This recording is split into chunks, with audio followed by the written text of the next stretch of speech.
Ratusan ribu warga Gaza harus menelan kenyataan pahit ketika kembali ke rumah mereka yang penuh kenangan. Dunia mereka benar-benar berubah. Rumah-rumah mereka telah hancur dibombardir Israel selama 2 tahun. Puluhan ribu orang telah kehilangan keluarganya. Banyak anak-anak tak berdosa menjadi yatim piatu. Banyak wanita yang menjadi janda. Dan banyak warga sipil yang harus menjalani hidup dalam kondisi cacat. Rumah yang dahulu sangat nyaman dan menjadi tempat berkumpul bersama keluarga, kini hanya menyisahkan kesunyian dan kenangan berdarah. Semuanya sudah hancur dan rata dengan tanah. Menurut Bank Dunia dan PBB, prediksi biaya untuk membangun kembali wilayah kota Gaza yang hancur adalah mencapai sekitar 53 miliar dolar Amerika atau sekitar 870 triliun rupiah. Laporan dari berbagai lembaga kemanusiaan termasuk Perserikatan Bangsa-Bangsa dan Bank Dunia telah menggambarkan skala kehancuran kota yang tak terbayangkan.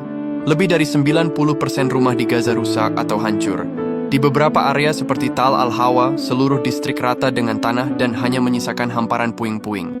Tidak hanya itu, fasilitas air, sanitasi, rumah sakit, dan sekolah juga telah menjadi target serangan. Sekitar 67% fasilitas air dan sanitasi hancur atau rusak dan mengancam kesehatan masyarakat. Warga yang kembali harus bertahan hidup tanpa akses dasar seperti air, listrik, makanan, dan obat-obatan. Kondisi ini membuat mereka bergantung pada bantuan internasional yang terbatas. Selama perang, krisis pangan yang parah telah melanda Gaza dengan kelaparan menjadi kenyataan yang mematikan.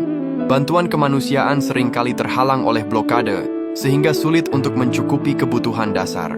Sebagian besar penduduk Gaza terpaksa meninggalkan rumah mereka dan mengungsi, bahkan hingga berkali-kali. Akibatnya, mereka hidup di tenda-tenda darurat yang dibangun dari bahan seadanya. Selain itu, trauma mendalam juga telah menghantui warga terutama anak-anak, yang hidup di tengah ketakutan dan ketidakpastian akan masa depan mereka. Meskipun menghadapi kehancuran yang mengerikan, warga Gaza menunjukkan ketahanan yang luar biasa dalam mencoba membangun kembali kehidupan mereka. Dorongan untuk kembali ke rumah meskipun hanya tersisa puing, menunjukkan ikatan kuat warga dengan tanah kelahiran mereka. Mereka menghadapi perjalanan yang sulit, seringkali dengan berjalan kaki untuk mencapai tempat yang dulunya adalah rumah mereka.